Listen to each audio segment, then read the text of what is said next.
दोस्तों, आज हम पढ़ेंगे कक्षा 10वीं का मैथ पार्ट 1 का पहला लेसन, जिसका नाम है लीनियर इक्वेशंस इन टू वेरिएबल।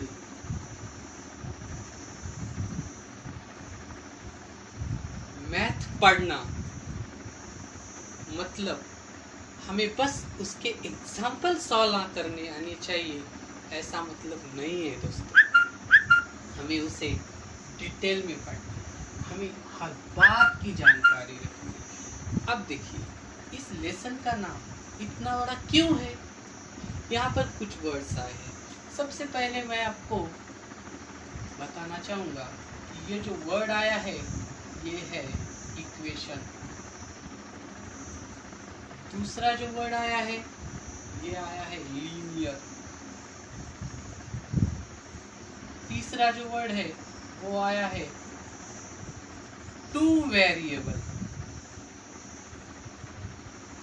अब आपको बताना चाहूंगा इक्वेशन मतलब क्या है। इक्वेशन का मतलब होता है दो साइड होती है। अब देखिए, 2x + 3 ये इक्वेशन नहीं है। 5 ये भी इक्वेशन नहीं है। आपने पढ़ा होगा ये, इसे हम पॉलिनोमियल में बायनोमियल कहते हैं और इसे मोनोमियल कहते हैं। इक्वेशन ये होता है 2x + 3 = 5, यानी यहाँ इक्वल टू का साइन आता है और लेफ्ट और राइट दो साइड आती है। इसी को हम इक्वेशन कहते हैं। जहाँ पर इक्वल का साइन नहीं होता वहाँ उसे हम इक्वेशन नहीं पॉलिनोमियल कहते हैं।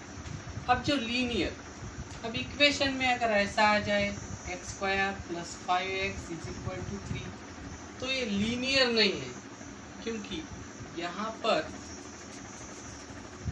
जो वेरिएबल है उसका स्क्वायर है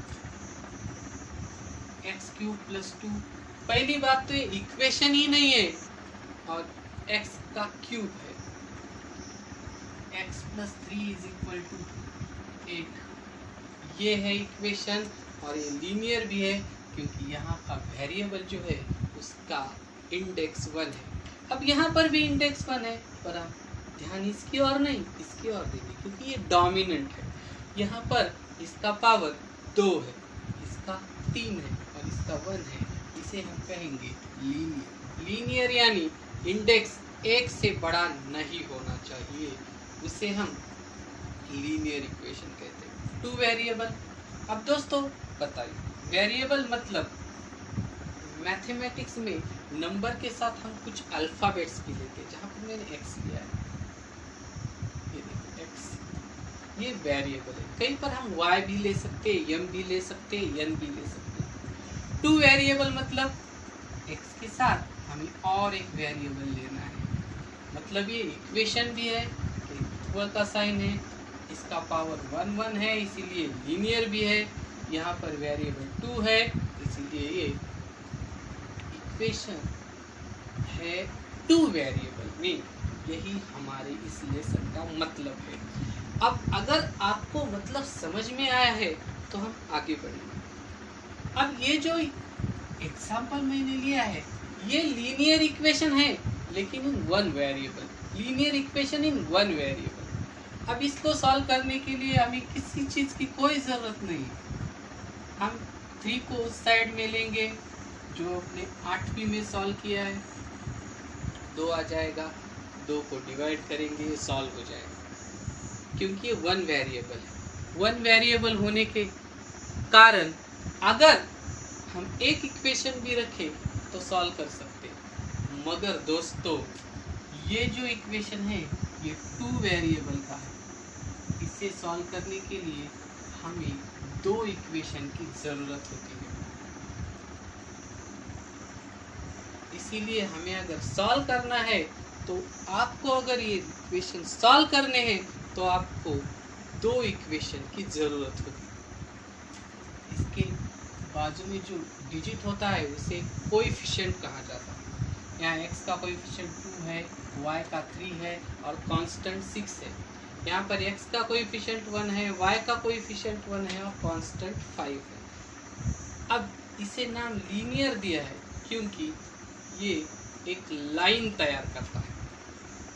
इस इक्वेशन का अगर ग्राफ निकाला जाए तो एक सीधी लाइन आता है। इस इक्वेशन का अगर ग्राफ निकाला जाए तो एक सीधी लाइन आ जाती है। वो एक तो एक दूसरे को इंटरसेक्ट करते हैं या फिर एक दूसरे को इंटरसेक्ट कभी नहीं करते हैं या फिर एक दूसरे में ही समाये हुए होते हैं। ऐसे तीन मतलब हो सकते हैं, इसीलिए इन्हें साइमल्टेनियस इक्वेशन भी कहा जाता है, यानी साइमल्टेनियसली एक ही साथ होते हैं। इसे हम linear equation in two variable भी कह सकते हैं और इसे हम साइमल्टेनियस इक्वेशंस भी कह सकते हैं। अब ये हुई बात इन इक्वेशंस की।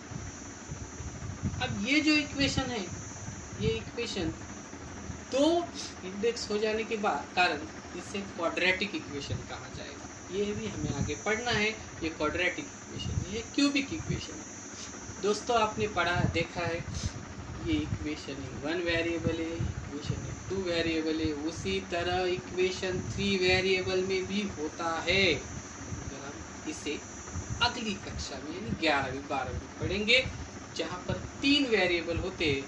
और आपको पता होगा, आप मुझे कमेंट में बता भी सकते हैं कि 3 वेरिएबल वाले इक्वेशन सॉल्व करने के लिए इक्वेशन कितने होने चाहिए, या मुझे बता दीजिए। अब इन इक्वेशन को अगर सॉल्व करना, हमें तो पढ़ना है कि लीनियर इक्वेशन इन 2 वेरिएबल मतलब इन सारे इक्वेशन का जो मैंने गोल किए हैं इनका कोई मतलब नहीं। बस ये इक्वेशन है जिसे मैंने अंडरलाइन किया है, यही हमें पढ़ना है। अब ये इक्वेशन सॉल्व करने, तो सॉल्व करने के तरीके भी हैं। कितने तरीके? तो सबसे पहले तरीका है डायरेक्ट मेथड, यानी इन दो इक्वेशंस पे हमें एडिशन या सब्ट्रैक्शन जैसे ऑपरेशन करना। दूसरा है ग्राफिकल मेथड, जिसे हम ग्राफ निकालकर जहाँ पर इंटरसेक्ट करते हैं वो कोऑर्डिनेट हमारा सॉल्यूशन होगा। तीसरी रीति है इलिमिनेशन बाय सब्स्टिट्यूशन, यानी एक इक्वेशन में एक वेरिएबल की वैल्यू निकालकर वो दूसरे इक्वेशन में डालनी। और चौथा है क्रैमर्स रूल, मतलब एक रूल है जिसके अंदर जाकर हमें सॉल्व करना। दोस्तों मैं तुम्हें चारों टाइप बताऊंगा इक्वेशन, हर एक इक्वेशन हर एक टाइप का सॉल्व करके बताऊंगा। लेकिन इससे पहले आप इस लेसन का मतलब समझ जाइए। ये लीनियर इक्वेशन है, यानी इसका जो इंडेक्स होता है वो दिखाई नहीं देता, यानी एक होता है। इक्वेशन यानी यहाँ इक्वल का साइन होता है और वेरिएबल 2 होते हैं। और इसे लीनियर इसलिए कहा जाता है कि इसकी लाइन बनती है, इसीलिए हम इसको ग्राफिकल मेथड से भी सॉल्व कर सकते हैं। तो इसे समझने के लिए हम 4 प्रकार के एग्जाम्पल लेंगे। जो 4 प्रकार के एग्जाम्पल लेने के बाद आपको एग्जाम्पल सॉल्व करते हुए कोई समस्या नहीं आएगी। अलग अलग एग्जाम्पल है। सबसे पहला एग्जाम्पल है x + y = 8, x - y = 4। ये जो एग्जाम्पल है इसमें दोनों भी x का कोएफिशिएंट 1 है पहले इक्वेशन में, दूसरे इक्वेशन में भी x का कोएफिशिएंट 1 है, y का कोएफिशिएंट भी 1 है, यहाँ पर भी y का कोएफिशिएंट 1 है। मतलब सॉल्व करते हुए हमें बहुत आसानी होगी, पर ऐसा हर बार नहीं होगा। मतलब वेरिएबल है जो बदल जाएंगे। अगर हम दूसरा एग्जांपल लेंगे तो इसमें 2x + 3y = 13। यहाँ पर x का वेरिएबल 2 है और y का वेरिएबल 3 है। यहाँ पर x का वेरिएबल 4 है और y का वेरिएबल 3 है। यानी यहाँ दो वेरिएबल, x का वेरिएबल सेम नहीं है मगर y का वेरिएबल सेम है। यहाँ पर अगर हमें इस एग्जाम्पल को सॉल्व करना है तो किस तरह से सॉल्व करेंगे ये भी हमें देखना है, पर इसके साथ ही हम तीसरा एग्जाम्पल लेते हैं जो है x + 3y = 12, 3x + 2y = 29।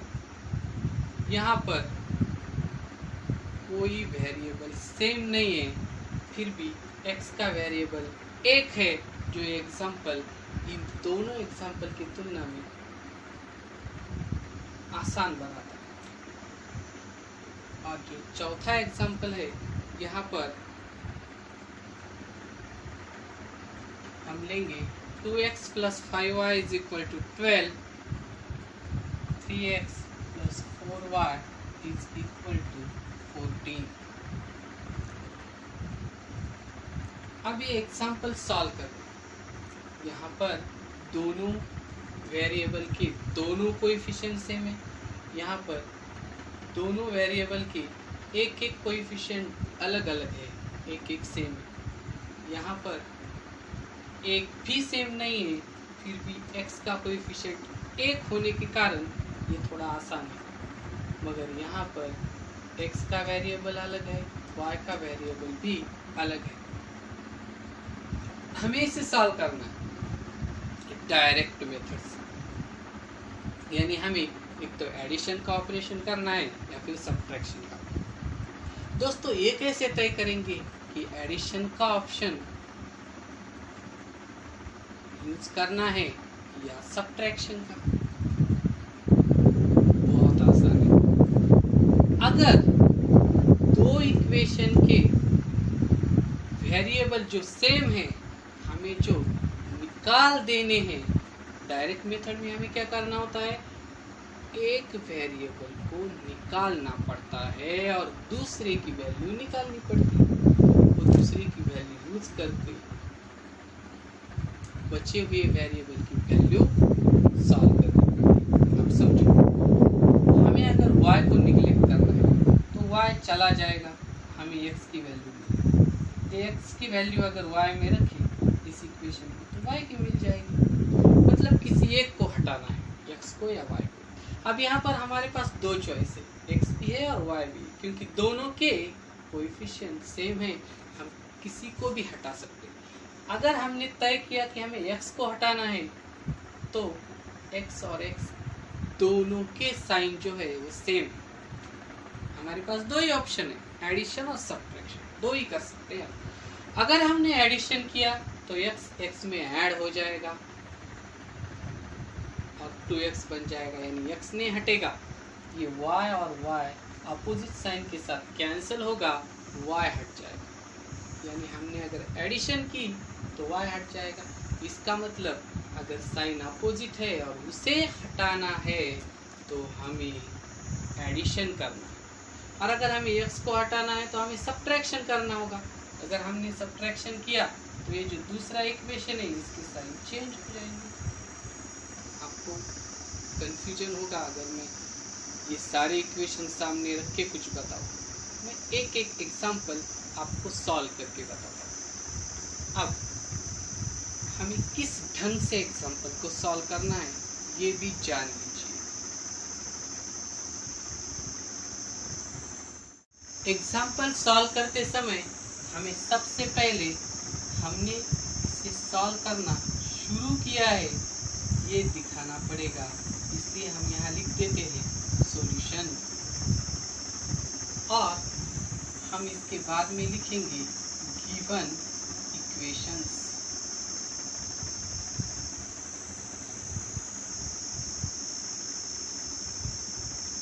हमें जो इक्वेशन दिए गए हैं वो है x + y = 8।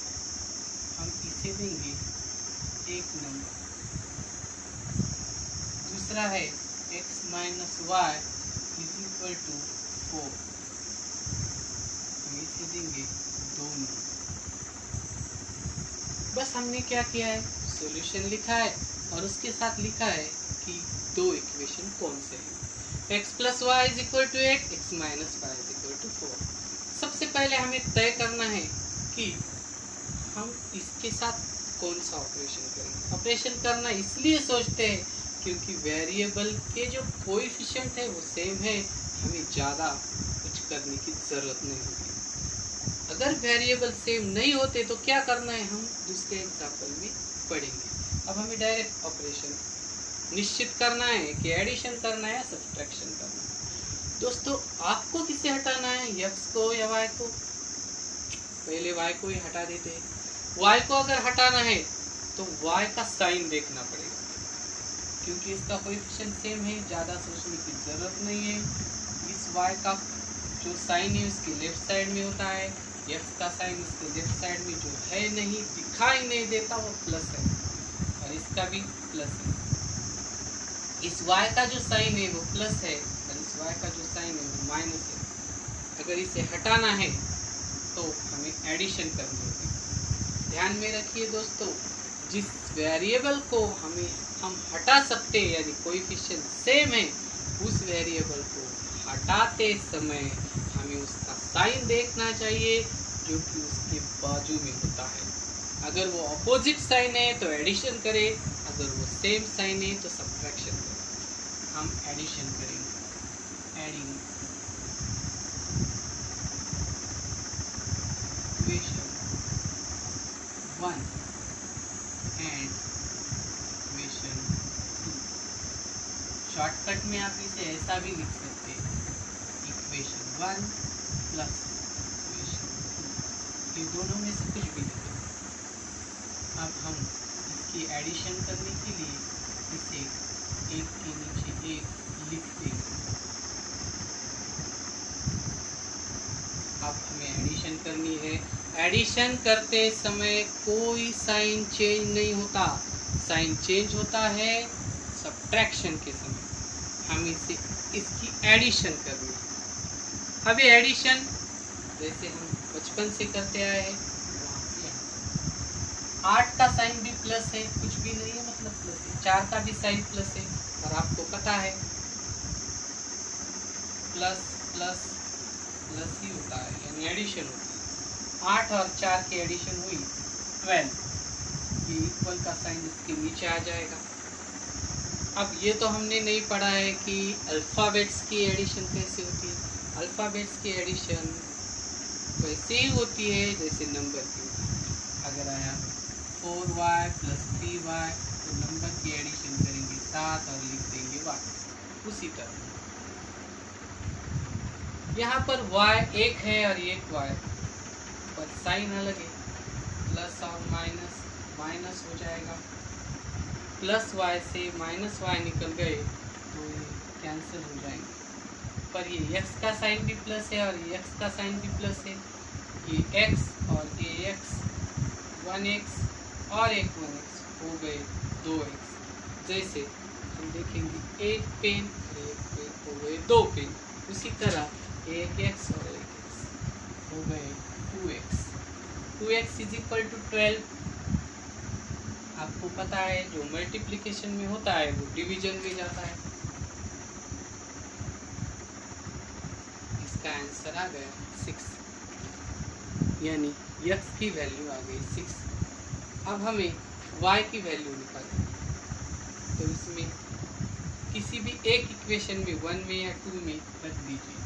Put x is equal to 6 in equation 1। Equation जो है वो है x plus 5 equal to 8। x की वैल्यू जो आ गई वो रख दो 6, बस x की जगह उसकी वैल्यू रखनी है। यहाँ पर है x, यहाँ पर रख दी उसकी वैल्यू, बाकी plus y is equal to same आ जाएगा। जैसे दोस्तों मैंने आपको बताया कि x के जो मल्टीप्लाई 2 है वो डिवाइड हो जाएगा, यानी अपोजिट ऑपरेशन होगा। उसी तरह यहाँ 6 है तो वो माइनस हो जाएगा। Put this value x is equal to 6 in equation 1। x की जगह पर हमने उसकी वैल्यू 6 रख दी है, y as it is, equal का साइन एज इट इज और 8 भी एज इट इज। जैसे मैंने आपको बताया कि 2 यहाँ पर मल्टीप्लाई के तौर पर है, वहाँ पर जाकर डिवाइड हुआ है, यही मैथ्स करो। जो मल्टीप्लाई होता है एक साइड में यानी लेफ्ट साइड में, वो डिवाइड होता है राइट साइड में। अब ये एडिंग के तौर पर है लेफ्ट साइड में, तो वो सब्ट्रैक्ट हो जाएगा। y is equal to 8 minus 6, y is equal to 2, यानी हमारा सॉल्यूशन है, पहले x की वैल्यू रख देते हैं जो आई थी 6 और बाद में y की। हमें सोचना है, हमें जानना है, हमें देखना है कि क्या हमने जो आंसर लाया है वो सही है या नहीं, तो हम रख देते हैं। x की जगह पर आकर हमने 6 रख दिया और y की जगह पर 2, यानी 6 2 दोनों मिलाकर हो गए 8, जो दोनों साइड को बैलेंस करता है। यानी 8 आंसर x और y के एडिशन का आना चाहिए, ये आ गया। मगर आप भी जानते हैं, ऐसे आप तो कह सकते हैं, ऐसे तो हम कोई भी अंक डिजिट रख सकते थे, जैसे 1 और 7 8 हो जाते हैं, 2 और 6 भी 8 हो जाते हैं, 4 और 4 भी 8 हो जाते हैं, 7 और 1 भी 8 हो जाते हैं। लेकिन दोस्तों आगे देखिए, अगर हमने यहाँ पर वैल्यू 6 रख दी और यहाँ पर 2 रख दी y की, तो x की 6 आई है, y की 2 आई है, 6 माइनस 2 4 आता है। अगर हमने दूसरी वैल्यू रखी तो केवल एक इक्वेशन को सेटिस्फाई करेगी, दूसरे को नहीं करेगी, यानी इसका एक ही आंसर होगा। जबकि इसका आंसर 1 आया है, इसका मतलब इन दो लाइन के अगर ग्राफ निकाले तो लाइन एक दूसरे को इंटरसेक्ट करेगी। मतलब हमने क्या देखा कि कैसे सॉल्व करना है डायरेक्ट मेथड से। एक आसान सा क्वेश्चन था, बेहद आसान। इससे भी आगे जाकर हम दूसरा इक्वेशन लेंगे, जो इक्वेशन अलग है, थोड़ा सा अलग है। तो ये जो इक्वेशन है, ये 2x plus 3y is equal to 13, 4x minus 3y is equal to 17। हमने इसे 1 नंबर दिया और इसे दिया 2 नंबर। अब यहाँ पर हमारे पास पहले एग्जाम्पल के जैसे 2 चॉइसेस नहीं, यानी हम x को नहीं हटा सकते, क्योंकि यहाँ x का कोएफिशिएंट 2 है और यहाँ x का कोएफिशिएंट 4 है। मगर y को आसानी से हटा सकते हैं, क्योंकि यहाँ y का कोएफिशिएंट 3 है और यहाँ y का भी 3 है। पर आपको करना क्या होगा? Addition and subtraction. Mind it. अगर हमें जो हटाना है, हमें 2x और 4x नहीं हटाना है, इसलिए इसके साइन नहीं देखने, हमें 3y हटाना है, क्योंकि ये सेम है। y सेम नहीं है, बस यहाँ पर 3 भी सेम है। यहाँ बस x सेम है, 2 और 4 सेम नहीं है। यहाँ पर 3y, यहाँ पर 3y है, हमें 3y को हटाना है तो उसका ही साइन देखना है। यहाँ पर प्लस है, यहाँ पर माइनस, यानी अपोजिट साइन है, मतलब सब्ट्रैक्शन करना पड़ेगा। गलत कह दिया मैंने, ध्यान से सुनिए, सब्ट्रैक्शन नहीं एडिशन करना है, क्योंकि साइन अपोजिट है। Adding equation 1 and equation 2, 2x plus 3y is equal to 13, 4x minus 3y is equal to 70। Addition करना है, यानी साइन बदलने हैं। दोस्तों मैंने फिर एक बार गलत कहा, साइन नहीं बदलनी है। साइन कहाँ पर बदलते हैं? सब्ट्रैक्शन पर। यहाँ पर एडिशन है, यहाँ से करेंगे, यहाँ पर 13 है, यहाँ पर 17 है, दोनों के साइन प्लस प्लस जो नहीं दिखाई दे रहे सेम है, इसलिए यहाँ पर एडिशन होगा। 7 और 3 10, 1 और कैरी 1 3। यहाँ पर 3y में से 3y निकल गए क्योंकि साइन अपोजिट है, इसलिए यहाँ पर सब्ट्रैक्शन होगा। 3y से 3y निकल गए, 0 कट गए। अब 2x और 4x दोनों के साइन पीछे प्लस है, इसलिए इसका एडिशन होगा। 6x मल्टीप्लाई है, इसलिए यहाँ पर जाकर डिवाइड होगा। आंसर आ गया 5। उसी तरह put this value in equation 1।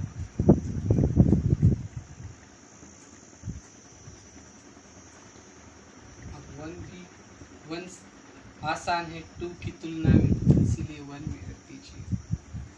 2x अगर आपने इसमें रख दिया तो आपको इस 5 को 4 से मल्टीप्लाई करना पड़ेगा, नहीं बढ़ेगा, फर्क कोई नहीं पड़ता, लेकिन फिर भी 2x plus 3y is equal to 13। x की वैल्यू 2 जैसे है वैसे ही लिखने हैं, बस x की जगह पर हमें 5 लिखना है। अगर हम x ही लिख देंगे तो ये सॉल्व करने का कोई फायदा नहीं है। प्लस की जगह पर प्लस लिखेंगे, 3 की जगह पर 3 लिखेंगे, y की जगह पर y लिखेंगे, इक्वल 13। अब ये 25 नहीं हुए दोस्तों, इसे हमें ब्रैकेट में लिखना है। 2 इंटू 5 हो गए 10। 2 और 5 7 भी नहीं हुए हैं ये, और 25 भी नहीं हुए। 2 इंटू 5 हो गए 10।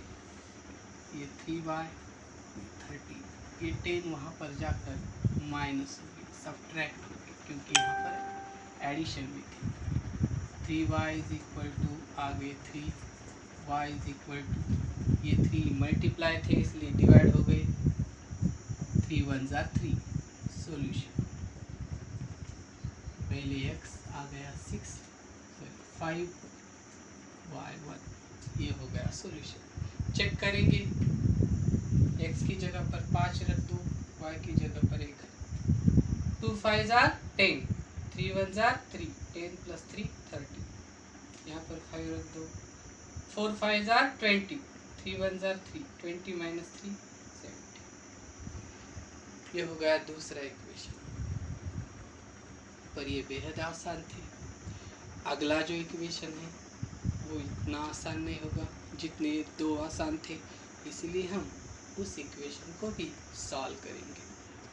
तो अब हम कंसीडर करेंगे तीसरा उदाहरण, जिसका हम सॉल्यूशन करेंगे। वो एग्जाम्पल था, हमें लिखना है पहले गिवन इक्वेशंस।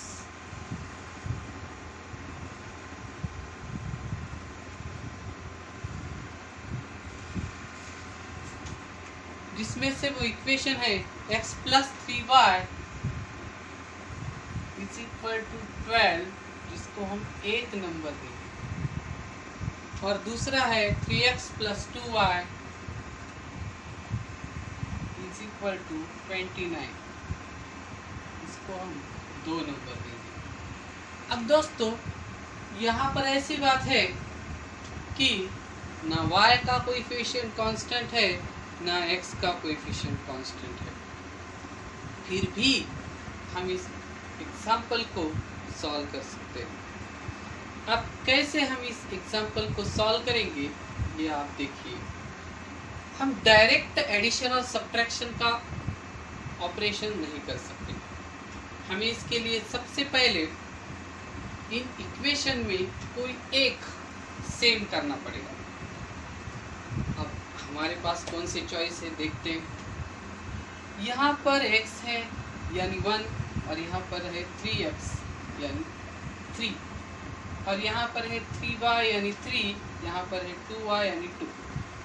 अब हमें सेम करना है, तो y सेम नहीं हो सकता क्योंकि 3 के टेबल में 2 नहीं है और 2 के टेबल में 3 नहीं है,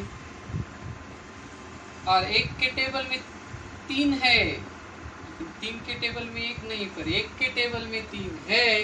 इसलिए दोस्तों एक बात यहाँ पर जरूर नोट कीजिए कि अगर हमें कोई कोएफिशिएंट सेम करना है तो हमें बस 2 ही ऑप्शन है, एक तो हम मल्टीप्लाई कर सकते हैं या डिवाइड कर सकते हैं। दोस्तों याद रखो, मैथ में 4 बेसिक ऑपरेशंस है। एक है एडिशन, एक है सब्ट्रैक्शन, तीसरा है मल्टीप्लिकेशन और चौथा है डिवीजन। अब एडिशन और सब्ट्रैक्शन तो हम इक्वेशन की करते हैं, वहाँ पर मल्टीप्लिकेशन डिवीजन नहीं चलता है, और यहाँ पर एडिशन सब्ट्रैक्शन नहीं चलता है। यहाँ पर आपको एक तो मल्टीप्लाई करना होगा या फिर डिवाइड करना होगा। अगर आप मल्टीप्लाई करते हैं तो इसको अगर आपने 3 ने मल्टीप्लाई किया तो यहाँ पर 3x आ जाएगा, ये सेम हो जाएंगे। फिर हम एडिशन सब्ट्रैक्शन का ऑपरेशन कर सकते हैं। आपको लगेगा मैं तो कह रहा हूँ कि एडिशन सब्ट्रैक्शन नहीं हो सकता, आप कह रहा हूँ करना पड़ेगा। दोस्तों अगर आपको वेरिएबल का कोएफिशिएंट सेम करना है तो आपको केवल 2 ही ऑप्शन हैं, मल्टीप्लिकेशन या डिवीजन। अगर आपको इक्वेशन सॉल्व करने हैं तो आपके पास 2 ही ऑप्शन हैं, एडिशन और सब्ट्रैक्शन। इन दोनों बातों के डिफरेंसेस ध्यान में रखिए। अब हम इसको 3 से मल्टीप्लाई करेंगे तो 3x आएगा यहाँ पर, तो पहले ही 3x से सेम हो जाएगा। अगर आपको y को सेम करना है तो y को सेम नहीं कर सकते, क्योंकि 3 के टेबल में 2 नहीं है, 2 के टेबल में 3 नहीं है। थोड़ा अलग जाकर दोनों इक्वेशन को मल्टीप्लाई करके आप सेव कर सकते हैं, लेकिन अगर एक ही इक्वेशन को मल्टीप्लाई करने से काम बन सकता है तो 2 इक्वेशन को मल्टीप्लाई करने की ज़रूरत नहीं है। तो पहले इक्वेशन को हम 3 से मल्टीप्लाई करेंगे। Multiply equation 1 by 3। अब इसको 3 से मल्टीप्लाई, पहले इसको 3x, फिर प्लस का साइन। आप कोई भी चेंज नहीं कर सकते, जो प्लस है उसे प्लस ही रहने देना पड़ेगा। आप एक x को ही मल्टीप्लाई नहीं कर सकते, आपको पूरे इक्वेशन को मल्टीप्लाई करना होगा। 3 3s are 9 is equal to 12 3s are 36। आया इक्वेशन, उसको नंबर देंगे 3। ये नया इक्वेशन है जो कि 1 को बदल कर आया है, इसलिए अब 1 हमारे कोई काम कर रही है। मतलब वैल्यू रखने के लिए काम आ सकता है पर सॉल्यूशन के लिए नहीं। अब 2 और 3 में ऑपरेशन करना पड़ेगा। अब एडिशन करना है या सब्ट्रैक्शन, सेम क्या है 3x 2y 9y तो सेम नहीं है, जबकि 3x सेम है तो हमें इसके साइन देखने प्लस प्लस, तो हमें सब्ट्रैक्शन करना है। सब्ट्रैक्ट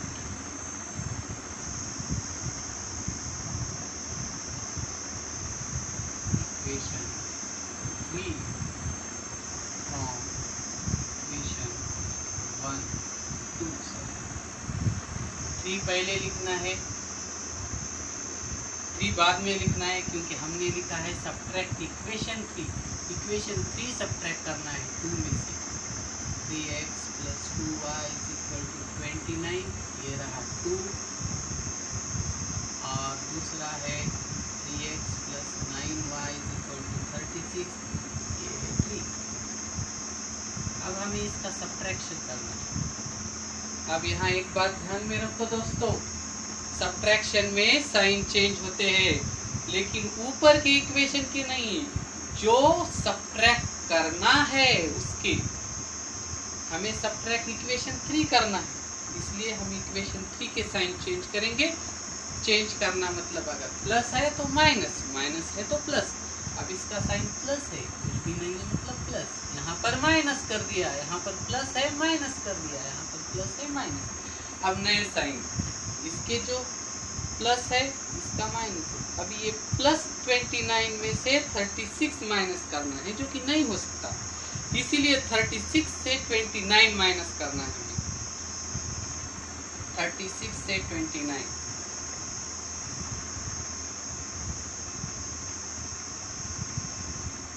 सॉरी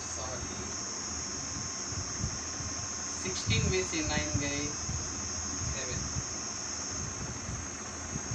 यहाँ पर 3 हो गए यानी 0। दोस्तों मैंने आपको यहाँ पर सब्ट्रैक्शन करके दिखाया है। यहाँ पर बचते 7, मगर कौन सा नंबर बड़ा है 29 या 36? 36 तो 36 का साइन इसको लगाना पड़ेगा। अब 2y से 9y चले गए, ये देखिए ये तो नहीं हो सकता क्योंकि 9y बड़ा है 2y छोटा है। ये देखिए 9y 1 2 3 4 5 6 7 8 9, ये हो गए 9y 1 2 3 4 5 6 7 8 9। इसमें से 2y चले गए तो कितने बन गए 7y। साइन माइनस का बड़े वाला साइन, तो y is equal to -7 upon -7, तो y आ गया 7 1 जा 7। दोस्तों सब्ट्रैक्शन डिवीजन में दोनों साइन सेम है तो कैंसिल हो जाते हैं, ये माइनस माइनस कैंसिल हो गया। अब ये वैल्यू 1 में भी आप रख सकते हैं, put this value in equation 1। Equation 1 है x plus 3y is equal to 12, x plus 3y यानी 1 12। ये इसमें जा रहा है एग्जाम्पल, इसीलिए मैं यहाँ पर लिखता हूँ y is equal to 1, put this value in equation 1। Equation 1 है x plus 3y is equal to 12। हमें बस y की जगह पर 1 लिखना है। 3 1 जा 3, 3 माइनस हो जाएंगे, आएगा 9।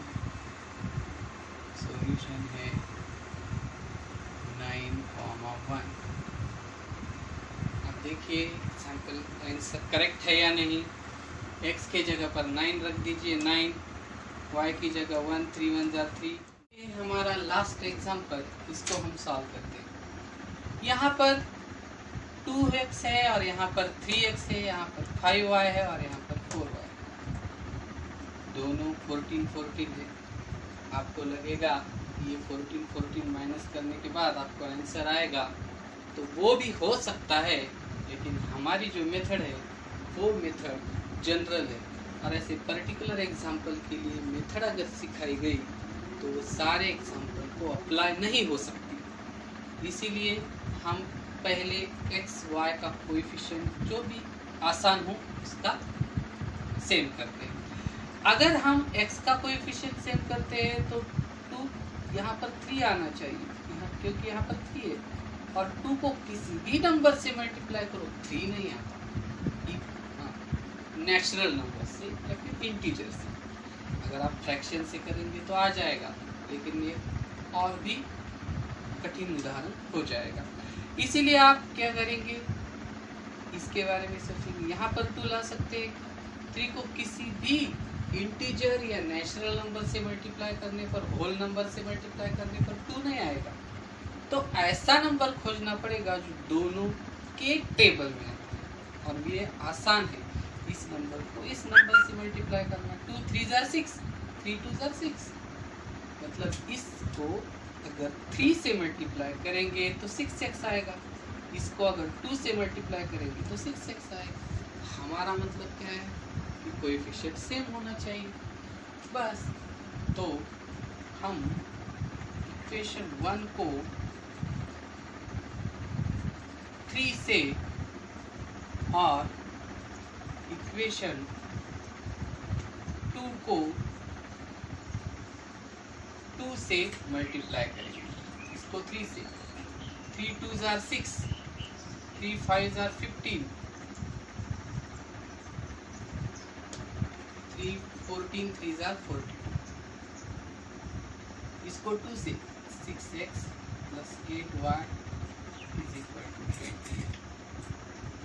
अब हम इसको देंगे 3 नंबर और 4। अब हमें सोचना है कौन सा ऑपरेशन करना है, एडिशन का करना है या फिर सब्सट्रैक्शन का। तो सेम क्या है वो देखना पड़ेगा। 6x सेम है, 15y 8y सेम नहीं है, इसका साइन तो प्लस प्लस है यानी सेम है, तो हमें सब्ट्रैक्शन करना पड़ेगा। Subtracting equation 4 from equation 3। तो एक के नीचे एक लिख देते हैं, ये भी नीचे लिख देते हैं।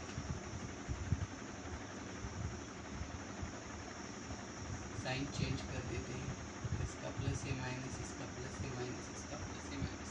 अब 42 में से 28, 12 में से 8 गया, 4 यहाँ पर कैरी 3 यानी 14। 15y में से 8y, 7y, बड़े नंबर का ही साइन, बड़े नंबर का प्लस है, प्लस लिखने की ज़रूरत नहीं। यहाँ पर बड़ा नंबर 42 है, प्लस लिखने की ज़रूरत नहीं है, कैंसिल हो जाएगा।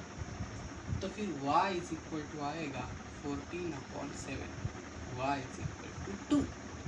अब ये वैल्यू किसी भी इक्वेशन में 2 में रख देंगे, क्योंकि बाकी के 3 प्रॉब्लम में हमने 1 में ही रखी है। Put this value in equation 2। अब 2 इक्वेशन लिख देंगे, 3x + 4y is equal to 14। y की जगह पर वैल्यू रखनी है, x की जगह पर नहीं। y जहाँ पर है वहाँ पर 2 रख देंगे।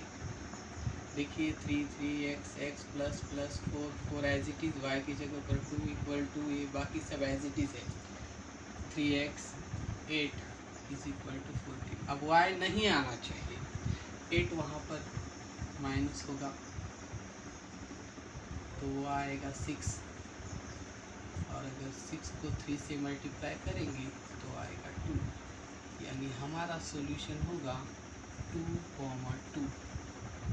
चेक करते हैं, 2 2 ज़ा 4, 5 2 ज़ा 10, 10 + 4 14, 3 2 ज़ा 6, 4 2 ज़ा 8, 8 + 6 14।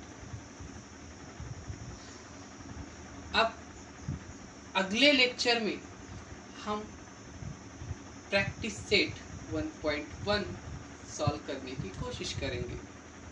अगर आपको कोई भी समस्या है तो कमेंट में ज़रूर लिख दीजिए। Thank you.